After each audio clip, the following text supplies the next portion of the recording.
Sejam mais uma vez muito bem-vindos à nossa reunião virtual.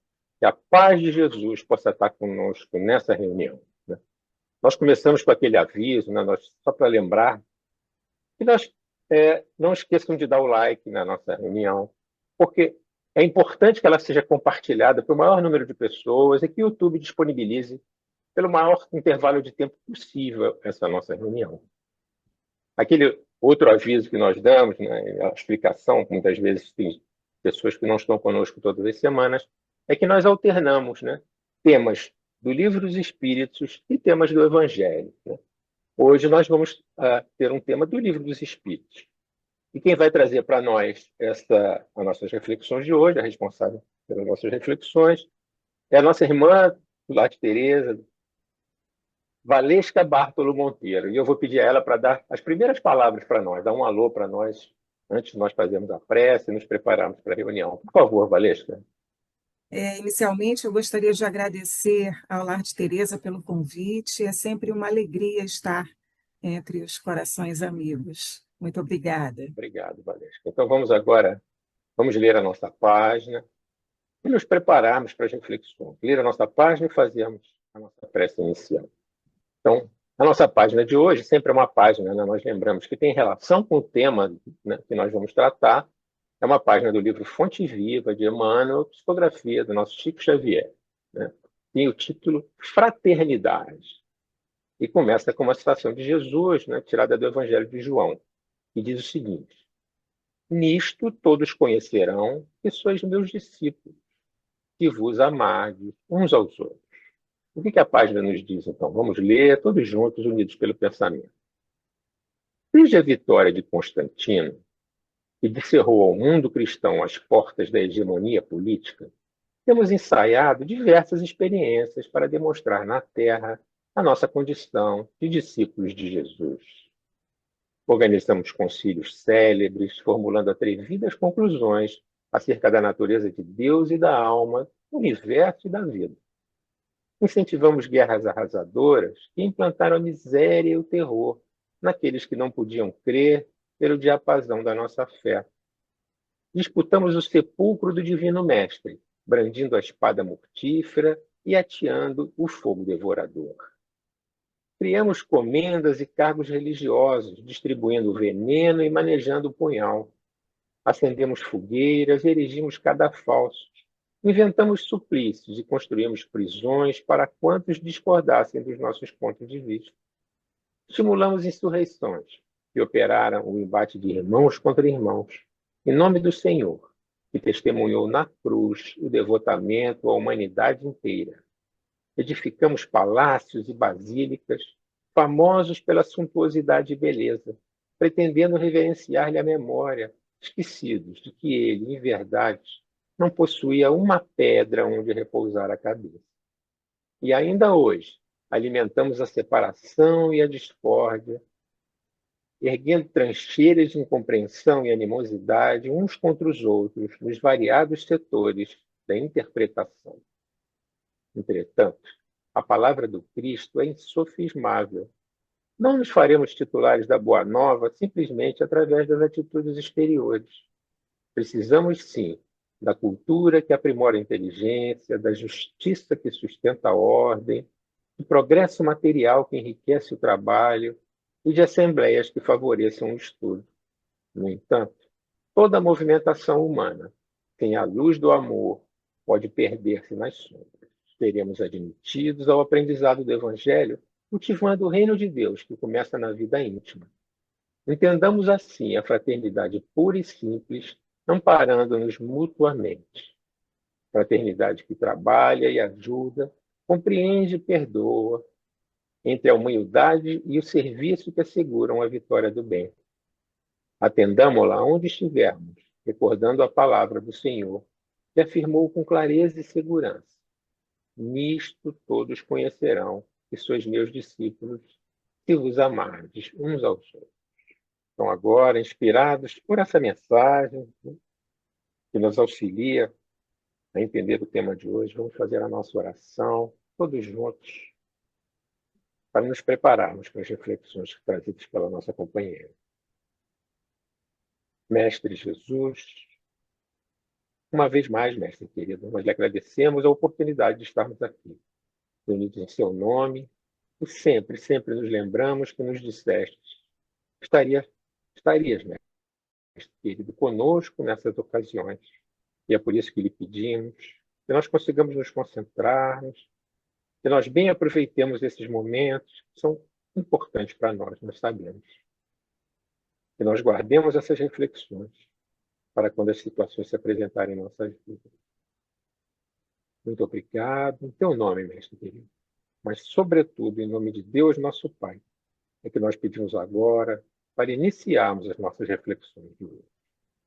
Que assim possa ser, graças a Deus. Valesca, então, por favor, a palavra é sua. Então, vamos dar continuidade ao estudo desta noite e que neste instante saibamos todos recolher a atenção como quem acende uma luz aqui no nosso interior, abrindo o coração para que possamos compreender as mensagens propostas para este nosso encontro. Bem, o tema está implícito na questão 918 de O Livro dos Espíritos, que trata das características do homem de bem. Mas eu não vou começar esta reflexão a partir da interpretação da questão 918, porque eu gostaria de iniciar apresentando a vocês a construção de uma lógica, para que daí, a partir dessa lógica, desse caminho, a gente consiga compreender melhor a finalidade desta questão, tão importante e esclarecedora para nós, como todas as outras, afinal. Qual é a finalidade do Espiritismo? Objetivamente, é o nosso melhoramento individual. Qual é a finalidade da encarnação dos espíritos? Vamos lá, a questão 132. Qual é o objetivo da encarnação dos espíritos? Deus lhes impõe a encarnação com a finalidade de levá-los à perfeição. E, posteriormente, no desenvolvimento da resposta, os espíritos nos dizem, não é, que este objetivo também tem como um pressuposto favorecer-nos no sentido de nos colocarmos em condições de nos encarregarmos da nossa parte na obra da criação. Pois bem, qual é a finalidade, portanto, do Espiritismo? É o nosso melhoramento individual. O Espiritismo, ele não se limita a explicar a realidade espiritual. Ele vai além. Ele orienta o espírito encarnado quanto ao sentido da vida e as leis que regem a sua evolução. Vamos fazer agora uma ponte com a questão 982. Vejamos o que a 982 nos apresenta. Eu estou aqui com o meu Livro dos Espíritos. Sugiro que você também tenha o seu aí do outro lado. E vamos à questão 982. É necessário professar o espiritismo e acreditar nas manifestações espíritas para garantir o nosso destino na vida futura? Se assim fosse, todos os que não acreditassem ou que não tivessem tido a oportunidade de esclarecer-se seriam deserdados, o que seria um absurdo. Aí vem, atenção, é o bem que garante o destino futuro. Ora, o bem sempre é o bem, seja qual for o caminho que conduza aí. Ora, a gente vai partir para uma outra análise. A necessária distinção entre a finalidade do espiritismo, ou seja, o melhoramento individual do ser humano e dos espíritos, né? E o autoconhecimento posto lá na questão 919. Por quê? Porque o autoconhecimento, meus queridos e minhas queridas, ele não é o objetivo final da proposta espírita, mas ele é um instrumento a serviço da transformação moral. Ali na questão 919, Santo Agostinho nos ensina o exame da consciência como método para identificar as nossas imperfeições, reconhecendo tendências, limites e fragilidades. No entanto, esse processo só cumpre a sua função quando conduz à nossa mudança efetiva de pensamentos e atitudes. Então, conhecer-se por si só não transforma. O Espiritismo, ele nos convida para irmos além da análise interior. Ele convida-nos à prática do bem, à correção das nossas falhas e à vivência concreta das leis divinas. Então, o verdadeiro progresso não está localizado apenas em saber quem somos, mas em nos tornarmos melhores do que éramos ontem. Tá? Então, adiante. Já compreendemos, primeiro, qual é a finalidade do Espiritismo. E, segundo, a diferença entre o melhoramento individual e o autoconhecimento. Pois bem, a próxima questão que se impõe à nossa reflexão é a seguinte: se a proposta do Espiritismo é o nosso aperfeiçoamento moral, a nossa transformação interior, de que modo nós devemos alcançar esse aprimoramento? Nas reflexões passadas, já adquirimos o conhecimento para respondermos essa questão que se apresenta no momento. O autoconhecimento e a prática do bem.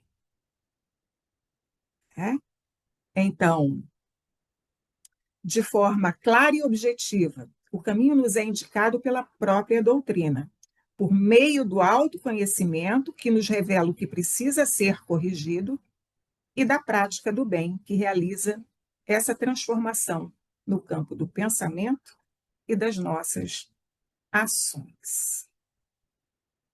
Vamos continuar ligando os pontos. Tá, Valesca, mas e aí? O que é o bem?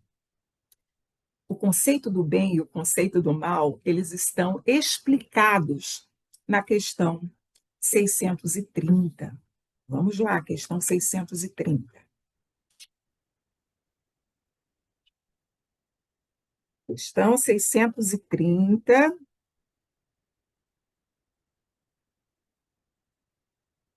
Como se pode distinguir o bem e o mal?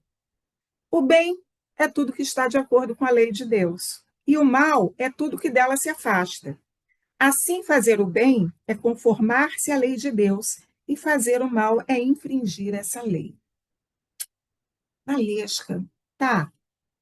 Mas esse conceito, ele me parece um tanto quanto genérico, né? Nos parece difícil compreendê-lo plenamente.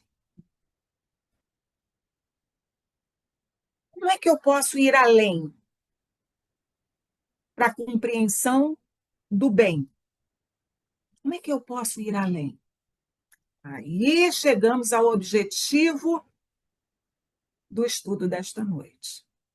Porque, a partir da questão 918, que vai se desenvolver depois, posteriormente, no Evangelho segundo o Espiritismo, no capítulo 17, no capítulo 17, cujo título é Sede Perfeitos, no item 3, Kardec ele vai desenvolver as características do homem de bem, iniciadas na questão 918 de O Livro dos Espíritos. Então, vamos lá agora à questão 918. Aqui, ele nos oferece essas referências, ele inicia esse processo para nos facilitar o caminho, nos facilitar a compreensão. Ele nos apresenta uma série de questões, ele as enumera de modo a facilitar a nossa compreensão. Então, a pergunta é: por quais indícios se pode reconhecer num homem o progresso real que lhe elevará o espírito na hierarquia espírita? Afinal de contas, nós fomos criados na simplicidade e na ignorância, ou seja, tão aptos para o bem quanto para o mal, e sabemos todos que somos destinados à perfeição. Mas para chegarmos a essa perfeição, a gente vai precisar viver o bem, viver o mal, viver o bem, viver o mal, viver o bem, viver o mal. E aí eu vou trazer à nossa reflexão uma outra questão, uma outra ponta aqui para a gente anexar, para vocês verem como Kardec, ele em nenhum momento perdeu o fio da meada, em nenhum momento ele perdeu a lucidez, a lógica do encadeamento das ideias. Quer ver? É a questão, se eu não me engano, é a questão 634. Questão 634. Vejam só. Por que o mal está na natureza das coisas? Refiro-me ao mal moral. Deus não podia ter criado a humanidade em melhores condições? Prestem atenção nessa resposta e marquem no livro dos Espíritos de vocês esta questão 634. Já te dissemos, os espíritos foram criados simples e ignorantes. Vai lá no tópico 115.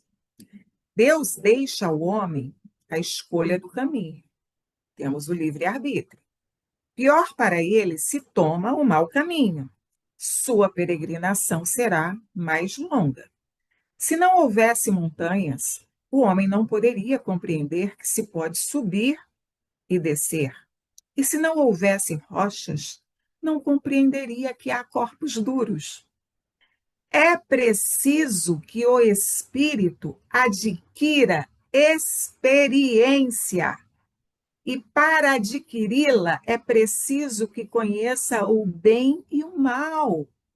E por isso há a união do espírito e do corpo. Por essa razão estamos aqui, por exemplo, encarnados.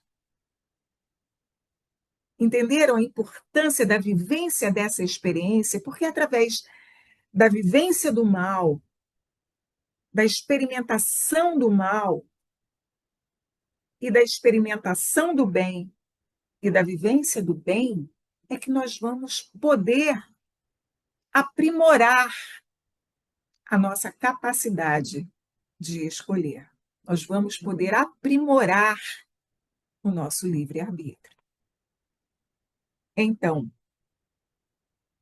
a resposta dos espíritos agora à questão 918 foi: o espírito prova sua elevação quando todos os atos de sua vida corporal representam a prática da lei de Deus e quando ele compreende antecipadamente a vida espiritual. Sigamos agora para o Evangelho segundo o Espiritismo, capítulo 17, título do capítulo: Sede perfeitos, item 3, o homem de bem. Eu contei, esse texto é longo. Aqui, Kardec, ele esmiuça mais. Didaticamente, ele nos apresenta essas características de um modo muito mais específico, para que nós possamos compreendê-la melhor. Eu contei, pelas minhas contas, o texto, como eu disse para vocês, é um texto grande, foram 19 itens. Entretanto, no final desses 19 itens, ele diz assim: isso não é a enumeração de todas as qualidades que distinguem o homem de bem. Ainda assim, quem quer que se esforce para consegui-las está no caminho que conduz a todas as outras, tá? Então vamos iniciar a leitura e comentários deste item 3. O verdadeiro homem de bem é aquele que pratica a lei de justiça, de amor e de caridade, em sua maior pureza. A lei de justiça, de amor e de caridade, na sua maior pureza, meus queridos e minhas queridas, é a lei de Deus. E essa lei de Deus, ela está inscrita aqui nas nossas consciências. Essas leis divinas, elas também foram objeto de estudo e de investigação de Kardec e foram trabalhadas por ele e foram apresentadas na terceira parte do Livro dos Espíritos. Nós temos, Jesus nos apresentou um mandamento maior. Qual foi o mandamento maior que Jesus nos deu? Qual foi o mandamento maior que Jesus nos apresentou? Amar a Deus sobre todas as coisas e ao próximo como a ti mesmo. Observem que há uma tríade aqui, não é? O amor a Deus, o amor ao próximo e o auto-amor. Por que que eu trouxe à nossa lembrança esse mandamento maior de Jesus? Porque quando nós estudamos, quando nós analisamos profundamente essas características enumeradas por Kardec aqui no Evangelho segundo o Espiritismo, como desenvolvimento da questão 918 de O Livro dos Espíritos, nós vamos observar a presença dessa tríade, né? Relacionada a Deus, ao próximo e a nós mesmos. Então, vejamos só, na sequência da leitura, estamos aqui na segunda frase, né? Kardec nos apresenta para finalizar esse parágrafo, questões, alguns itens, algumas enumerações relacionadas ao nosso autoconhecimento. Vejamos, o verdadeiro homem de bem, voltando, é aquele que pratica a lei de justiça, de amor e de caridade em sua maior pureza. Quando interroga sua consciência a respeito de seus próprios atos, ele pergunta se não violou essa lei. Então, quando ele está interrogando a sua consciência, ele já está num movimento de autoconhecimento.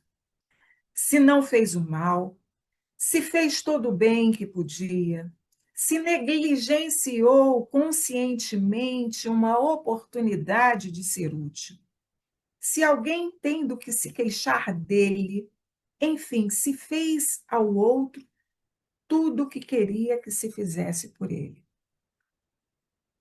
Ele tem fé em Deus, em sua bondade, em sua justiça, em sua sabedoria. Sabe que nada acontece sem a sua permissão e submete-se à sua vontade em todas as coisas. Aqui uma verdadeira lição de humildade, mas é a humildade do homem não diante do outro homem, não diante do seu próximo, mas diante de si mesmo. Ele tem fé no futuro e é por isso que ele coloca os bens espirituais acima dos bens temporais. Ele sabe que todas as vicissitudes da vida, todas as dores, todas as decepções são provas ou expiações e as aceita sem reclamar. Por quê? Porque o homem de bem, ele é resignado, ele exerce a virtude da resignação. O homem compenetrado pelo sentimento de caridade e de amor ao próximo, ele faz o bem pelo bem, sem esperar retorno. Devolve ao mal o bem, toma a defesa do fraco contra o forte e sempre sacrifica seu interesse pela justiça. Ele se satisfaz com os benefícios que espalha, com os serviços que presta, com os que torna felizes, com as lágrimas que seca, com as consolações que leva aos aflitos. Seu primeiro movimento é o de pensar nos outros, antes de pensar em si mesmo, de ir atrás do interesse do outro, antes do seu próprio. O egoísta, ao contrário, calcula os proveitos e as perdas de toda ação generosa. O homem de bem, ele é bom, ele é humano, ele é benevolente com todo mundo, sem distinção de raças nem de crenças, pois considera todos os homens como irmãos. Ele respeita no outro todas as convicções sinceras e não lança anátemas àqueles que não pensam como ele. Em todas as circunstâncias, a caridade é seu guia. Ele diz a si mesmo que falta com o dever de amor ao próximo e não merece a clemência do Senhor, aquele que causa prejuízo a outrem através de palavras malévolas que fere a suscetibilidade de alguém por orgulho e desdém, que não recua à ideia de causar uma pena, uma contrariedade, mesmo leve quando pode evitá-la. Ele não tem raiva, ele não tem rancor, ele não tem desejo de vingança, e é exemplo de Jesus. Ele perdoa e esquece as ofensas. E só lembra dos benefícios, pois sabe que será perdoado conforme ele mesmo tiver perdoado. Ele é indulgente com as fraquezas do outro, porque sabe que ele próprio tem necessidade de indulgência. E recorda esta fala do Cristo: aquele que não tiver pecado, que atire a primeira pedra. Ele não se compraz em procurar os defeitos no outro, nem em pôr em evidência esses defeitos. Se a necessidade obriga-o a isso, vai sempre à procura do bem que atenua o mal. Ele estuda as suas próprias imperfeições e trabalha incessantemente em combatê-las. Todos os seus esforços são na intenção de que possa dizer-se amanhã que há nele algo melhor que na véspera. Ele não procura fazer valer nem seu espírito, nem seus talentos à custa do outro.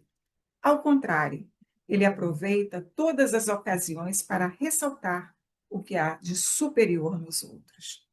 E, na sequência, ele nos apresenta uma série de questões relacionadas às questões aos bens materiais. Vejamos.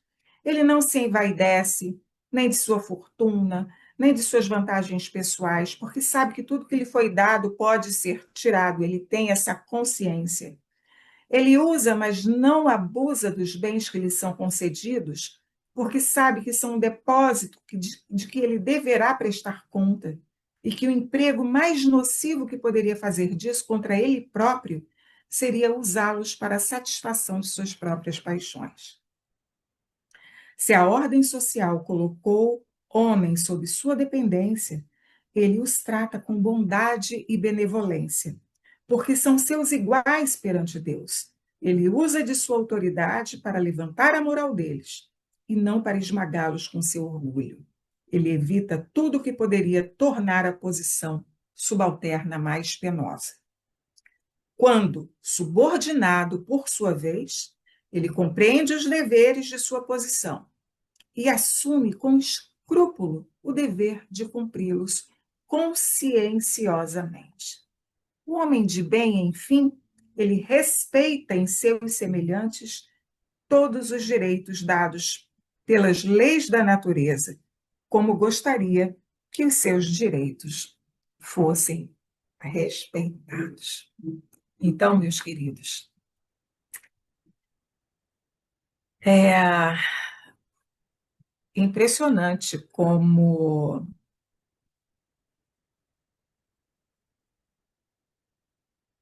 há uma outra função do Espiritismo, que é, aliás, o Espiritismo tem lá suas várias funções, né?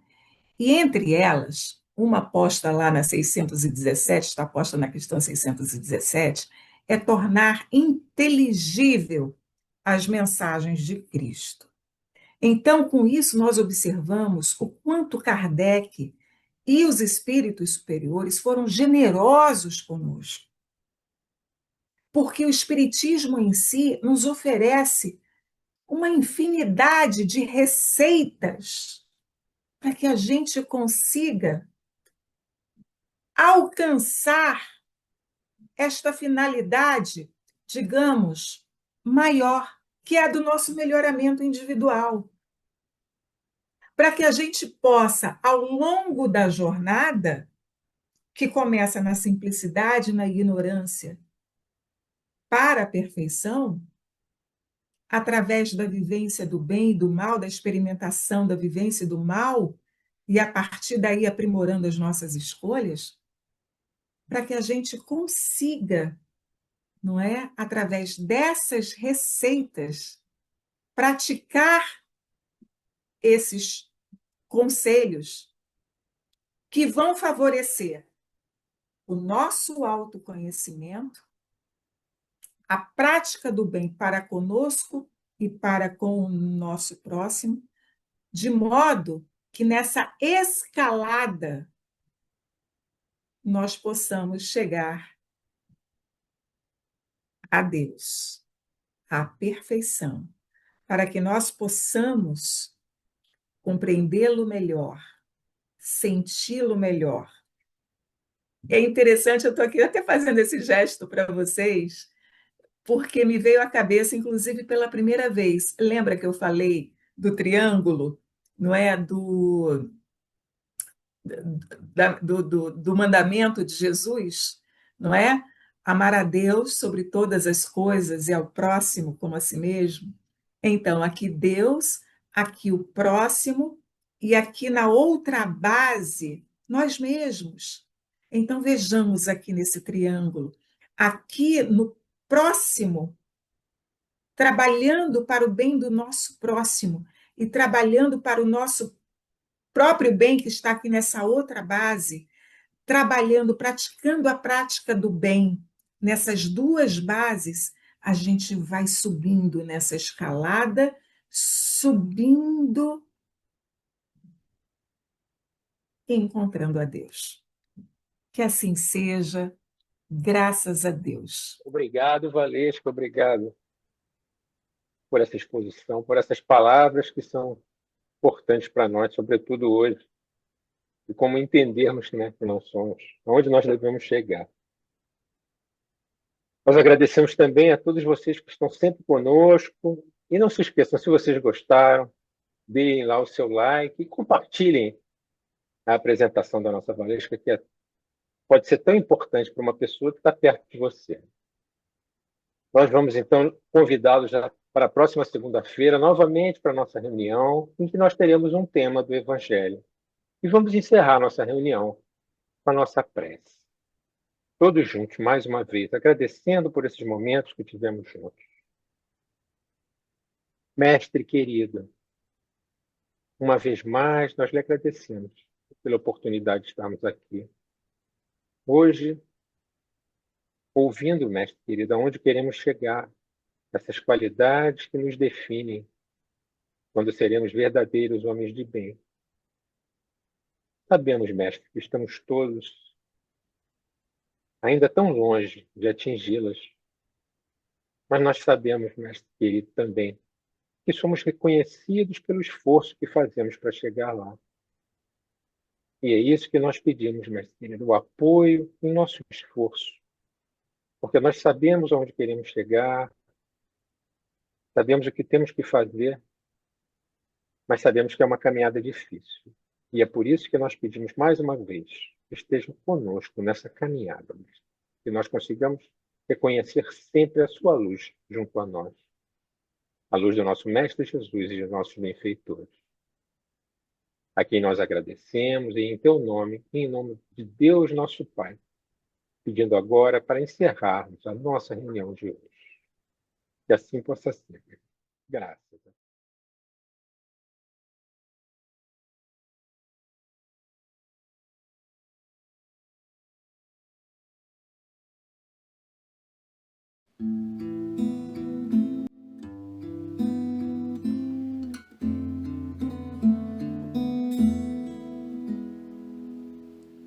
Este homem triste, de passos lentos, que por ti passa a tropeçar, traz tantos sonhos feitos gemidos, na alma cansada de soluçar. Olhas pro lado, não queres vê-lo, para evitar tua emoção. Para um minuto, querido amigo, este homem triste é teu irmão. Este menino de pés descalços, vestes rasgadas a esmolar, é um lindo sonho perdido ao longe, sem ter direito de começar. Passas de lado, não queres vê-lo, fugindo assim da emoção.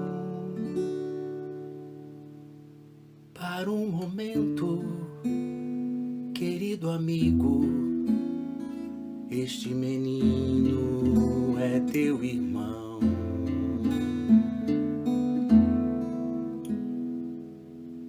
Este velhinho de olhar tristonho, faces marcadas de antiga dor, vê o passado como num sonho, segue sozinho sem ter amor. Olhas pro lado, não queres vê-lo, para fugir da emoção. Estuga o passo, querido amigo, este velhinho é teu irmão. Esta mulher, boca pintada, pose estudada, gesto infeliz, perdeu seu sonho na encruzilhada, chora baixinho e a ninguém diz. Olhas pro lado, não queres vê-la, ela é mulher sem amanhã. Para um pouquinho no teu caminho, esta mulher é tua irmã.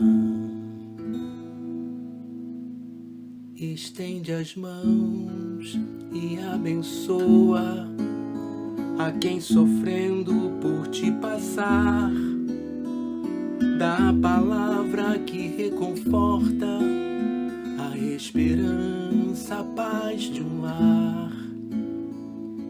Homem ou mulher, velho ou criança, recebe a todos nos braços teus, pois ante as leis do amor divino, nós somos todos irmãos em Deus.